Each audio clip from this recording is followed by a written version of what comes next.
Kurumzari, Yimbri Punapo, and Elsimaki Armata, Tram Nosari, Yimbri Punapo, Mayamda, Nuaiba Pau Hagadra, Mayamda Kogi, Ozik, Mayamanda, Ubiriba se Kogi, Haming Sane, Haming Sa se Kogi Delhi, NCR Manungda, when Haming Hatanate, Manipuraki Lakpa, yensang Napi Kudimak,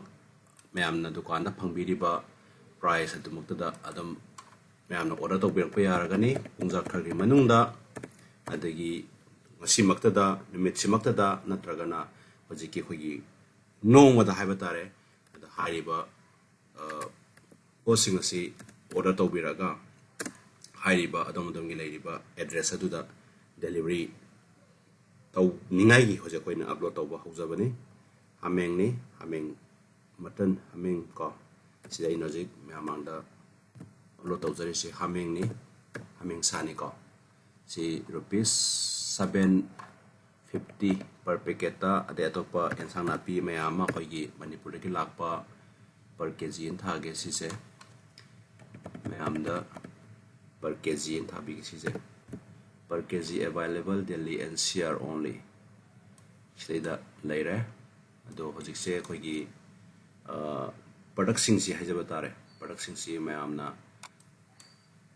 Pungja Kharagi Manungda dum cannot away arani Kogi order toubirakpa yarani ado Jaina Mam Utsagasi and Torag Hatare say that Kogi Mayam the Khudong Sanning I Hazabariko, Mam the Khudong Sanning I don't when I see Pang Hanaba Hatare, Panganaba, Panazabani,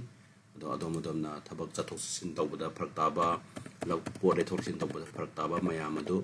Adomna Siki, Perxinasi, Leiba Yarani Hazabatareko. Sigi posing Jakuna Mayam Manipur Degilaga, Apalam the Posa Yoliba, Koi Marun Pansin now Mayam Ding Aduda, Ideba production a sequena, labors of the Praktaba, Madam Pangdaba, Adagi Koichi now Mayam Labane, Koichi now Mayam do, Ozikoiki Hiriba, marinacart.blogspot.com, Hana, Koiki Lajariba, Sida Adomnan, Phangbiragani, I Utsara Ketam Tamna, they dam Tangsi Tazan Bigike. Price 750 per kg da hamengse aduga topa kong mani panba sa Mayamsu Uzik Ekoi Hapkat hayna Tauri aduga Manipurgi yensang Napi Hazabatare Sida mid and thousand big vegetable Ibazaga Sita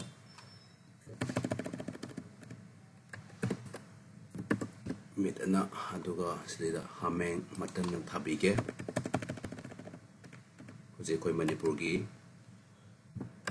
yensang Napi Adom Domna Kudakta Chaningba Adagi Kudakta Lainingba Adu Pungja Kharagi Manungda Nomugi Manungda Adomadona Leiba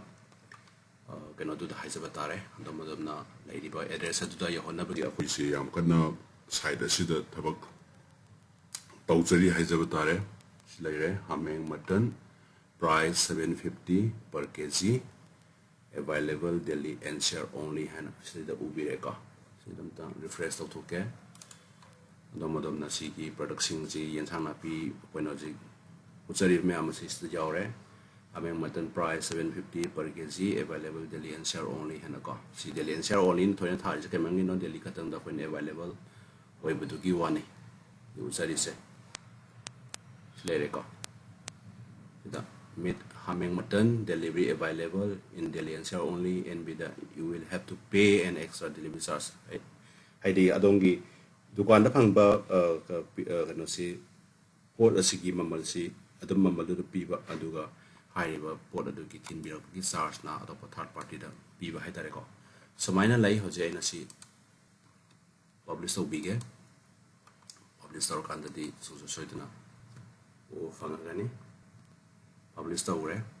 Adamasi Comaina Pangangadagi, Comaina Taugadagi, Habidu Karamba, site Sangata Wadagi Habidu Amu Utsarake. O Masigilings Adomadona, Karamna, Sangbayagadagi Hakanda, Adona Facebook by Biragadi, Adona Facebook by Ragadi, Facebook to Phangbiragani, Mina Tibin, Tibios, Mina Tolakani, Sigi, Sankanda, State of Hogi, marinacart.blogspot.com is the link me out when it's the Kisang Azuyare, Ziki Hogi, no say. Online site se aduna tragana aduna pairiba YouTube YouTube to Sudum Minati Bin TV, Minati Bin Tiaganas, Mina Phangbiragani, si Phangamatungda, Stada Hogi, Say Yaolere, Minaka.blogspot.com, and Stia Sangaga Sigiling, the Sangbeare, Antaganatuna by mobile Dugi, Adu Sangbiraga, Stada Hoina Marina Cart dot blogspot.com and Hase. Si Tharakanda Smile Tolkani, si the Nambisi, Namakanda, Adona, Haribo online gi, Kanosit Hizabatare, Sigi platforms York and New York and Sigi mobile, the Yoiba mobile number, Sanga Sotum contact Oraga, Adona Pamba production, Adum order to Puyagani, Aduna Tragoso, the Yoiba Mayam sing a city that when Hapatsari Bablo Togis to Mayama, item, item, in the suit news of Lota was there. The was a queen of Usari Basi, yensang Napi, and the Gikoy Manama sing Mamuka. The queen Adona Toxin Tower Praktaba, Lay Praktaba, the Gadona leiba, Maphamduga, Port Pangdaba, Pamakoy, Manipugi, posting Pangdaba, Mayamadum Yaw, labor in Delhi, Orgasuka. Adu high Mayamasi, Tukanda Pangba, Mamal Havatare, Sana, Umro Hagazu, Mose Perpicata, Lupayan Kai, Tunico Can, Lupayan Kai, Smite on the Loina. Maman the hang at the Haitare, high period, Maman said, Man and Pangba, so Moctor, Sum Lupankai, I think you see Peru Moctor, the Peru Lupankas, Minadum Piva Haitarecom, Moctobi Managas and Lupankas, Manum Yon Baitare, Seakogi Wakhallon Manaba, Manipuraki Lakpa, Yericha Punzalaga, high posting a Simkoi Dukani, production of do Kogi size them available Uhen Baitare, Adamadon book Torkanda, Equina, delivery to weeds in a third party at the Paiba, and do a high delivery service aduna third party duna magi lupa adu haibadu adumna sudum u fangani haida adumna sudum khangani koina book taw adumna book taw again na koina koiga adumna book taw matungda ikoida taw matungda ikoina si lupa du tare haba khangani ko dum suka red si tare aduna me adumna pizaga da haida adumna piga da adu haiba production system available hoin bai tare smai taw duna Delhi NCR khatana tana totopa Mumbai obai Bangalore obai Chandigarh obai adagi Tripura ABI, Guwahati ABI, Impal ABI, Adom product sing to high beside the Sikutang, Adam Quina, upload Toubirakpa, Adam Yon Baleragasu, the Mayam the Quiki, bouncing the available or Panganing Baleragasu, higher port the Sedum, Yontopa, Adam Panganing port the Pangan Bayani habitat side the Sikutanga, the higher port the sea, Adopa delivery Saliba, Sinausing Habitat, Mete, Mayam Bay, Magi. Sabagi Haitare, Magi Sure, a kilometer, do the senior have a quite hard party to my Sure, Malaysia in Madrid to them. PB the Nightare was a going up in another Haitare, Pungja Khara, Delhi and Shargioina, Sidaquinatum, Delhi and Shar and Haris, Delhi Katagini, and Adobo. Adona Sandigar, the labor is announced in a Posi, Adongi, Sandigar, from the Yoni Hagadi, Sandigar